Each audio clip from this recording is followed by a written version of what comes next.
మూర్ఛ వ్యాధి అంటే ఎపిలెప్సీ, ఇంగ్లీష్లో ఎపిలెప్సీ అంటారు. ఎపిలెప్సీ అంటే ఏంటంటే ఫిట్స్, అంటే ఒక సడన్గా మనిషి కింద పడి కొట్టుకుంటుంటాడు, దాన్ని ఎపిలెప్సీ అంటారు. మామూలుగా ఇది ఎందుకు వస్తుంది అంటే మెదడులో ఏదైనా ఒక భాగము పాడైపోయి ఆ యొక్క పాడైపోయిన భాగం నుంచి ఆ ఎలక్ట్రికల్ కరెంట్స్ అన్నీ, అంటే మామూలుగా ఏంటంటే లయబద్ధంగా రావాల్సిన మన ఎలక్ట్రిక్ కరెంట్స్ ఆ లయం తప్పి మెదడుని మొత్తం ఇరిటేట్ చేయడం ద్వారా వచ్చే లక్షణం ఫిట్స్ అంటారు. మామూలుగా ఏంటంటే ఫిట్స్ వచ్చిన మనిషి ఏం చేస్తాడు, ఒక కెవ్వున కేకేసి కింద పడి కొట్టుకొని నోట్లో నురగ వస్తుంది, మూత్రం పడిపోతుంది అనమాట. ఈ యొక్క లక్షణాలు ఉంటే దాన్ని ఫిట్స్ అంటారు. ఒక మనిషికి ఫిట్స్ ఉంది అంటే ఆయన యొక్క మెదడులో ఏదో ఒక భాగం నుంచి, పాడైపోయిన భాగం నుంచి ఈ యొక్క లక్షణాలు వస్తున్నాయని లెక్క 100%. సో ఈ వ్యాధి వచ్చిన వాళ్ళు డిపెండింగ్ ఆన్ ద లొకేషన్, ఒకవేళ ఒక ముందు శరీరంలో మెదడులోని ముందు భాగం కనుక పాడైందనుకోండి అదొక లక్షణం ఉంటుంది. వెనకాల వైపు భాగం పాడైందనుకోండి ఆ యొక్క లక్షణాలు వేరే ఉంటాయి. ఎడమ వైపు భాగం పాడైపోతే ఆ లక్షణాలు వేరు, కుడివైపు మెదడు పాడైపోయేదే వచ్చే మూర్ఛ లక్షణాలు అవి వేరుగా ఉంటాయి. సో ఇవన్నీ ఏంటంటే ఆ యొక్క లక్షణాలని మనం డాక్టర్ గారు విశదీకరిస్తే కనుక ఆయన ఆ యొక్క లక్షణాలని బట్టి ఎక్కడి నుంచి వస్తుంది అని నిర్ధారణకు వస్తాడు. ఒకసారి ఆ యొక్క మూర్ఛ వ్యాధి అని ఎట్లా నిర్ధారణ చేసుకుంటాడు, ఎలక్ట్రోఎన్కెఫలోగ్రామ్ అంటారు అన్నమాట, ఈఈజీ అంటారు. మనం హార్ట్లో మనకు ఎలా హృదయ స్పందన మనం ఈసీజీ ద్వారా తీసుకుంటామో ఈజీ అలానే ఏం చేస్తుందంటే మెదడులో ఉన్న ఒక ఎలక్ట్రికల్ యాక్టివిటీని రికార్డ్ చేస్తుంది. మామూలుగా మన ఎలక్ట్రిక్ యాక్టివిటీ కనుక లయబద్ధంగా లేకపోతే దాన్ని ఎపిలెప్సీగా నిర్ధారిస్తారు. ఒక్కసారి ఈజీ కనుక అబ్నార్మల్గా ఉంది అంటే మెదడులో ఏదో ఒక భాగంలో తప్పు ఉన్నట్టే లెక్క. సో ఏ భాగం తప్పుగా ఉంది అని చూడడానికి మళ్ళీ ఎంఆర్ఐ చేస్తారు.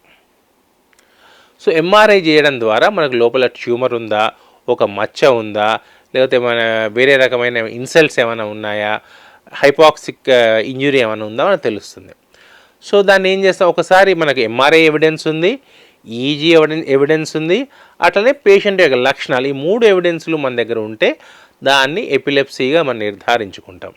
సో ఎపిలెప్సీ 2 రకాల ఎపిలెప్సీ. ఒకటేమో ఫోకల్ ఎపిలెప్సీ, అంటే ఒకవైపు చెయ్యి మాత్రం కొట్టుకుంటుంది, రైట్ హ్యాండ్ బాగా కొట్టుకుంటుంది అనుకోండి, ఆ యొక్క చెడిపోయిన భాగం లెఫ్ట్ సైడ్ ఉన్నట్టు లెక్క. ఎడమ చేయి బాగా ఫోకల్గా కొట్టుకుంటుంటే ఆ యొక్క పాడైపోయిన భాగం రైట్ సైడ్ ఉన్నట్టు లెక్క. ఒకసారి స్పృహ పూర్తిగా కోల్పోతారు, అంటే ఎంటైర్ బ్రెయిన్ యాక్టివిటీ స్ప్రెడ్ అయినట్టు లెక్క. సో మనం ఏం చేయాలి, నిర్ధారించుకోవాలంటే ఎంఆర్ఐ చేస్తాం. ఎంఆర్ఐ చేసిన తర్వాత తెలుసు, ఓహో ఈ యొక్క ప్రదేశం పాడైపోయినట్టు కనిపిస్తుంది, దీని నుంచే వస్తుండొచ్చు అని. ఇంకోటి ఏం చేస్తాం, పెట్ స్కానింగ్ చేస్తాం.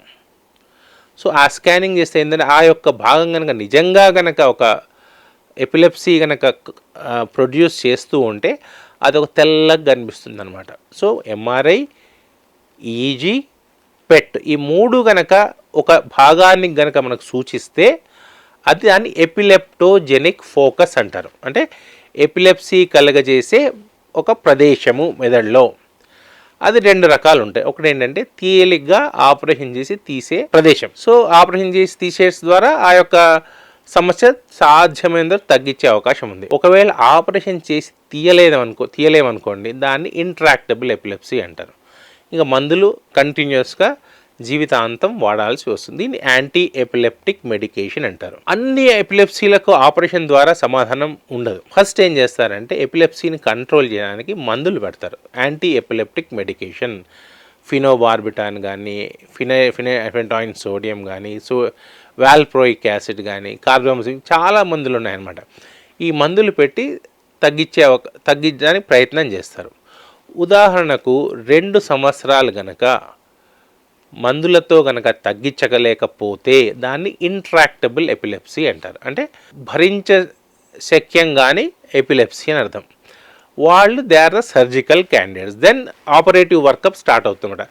ఆ పేషెంట్కి ఎంఆర్ఐ చేయడము, మళ్ళీ పెట్ స్కానింగ్ చేసి చూసి నిర్ధారించుకొని ఆపరేషన్ చేసి ఆ యొక్క చెడిపోయిన ప్రదేశాన్ని ఆపరేషన్ ద్వారా తీయడం ద్వారా మనం ఎపిలెప్సీని కంట్రోల్ చేయొచ్చు, తగ్గించవచ్చు.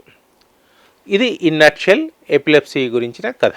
ఒకవేళ గనక మనం ఈ యొక్క చెప్పాను కదండి, epilepsy easy, MRI, PET scan, ఈ 3 గనక ఒకే ఒక్క ప్రదేశాన్ని 100 సూచిస్తుంటే 100% మళ్ళీ ఫిట్స్ వచ్చే అవకాశం తక్కువ. ఒకవేళ మళ్ళీ ఫిట్స్ వచ్చాయి అనుకోండి, మన డయాగ్నోసిస్ తప్పనట్టే లెక్క.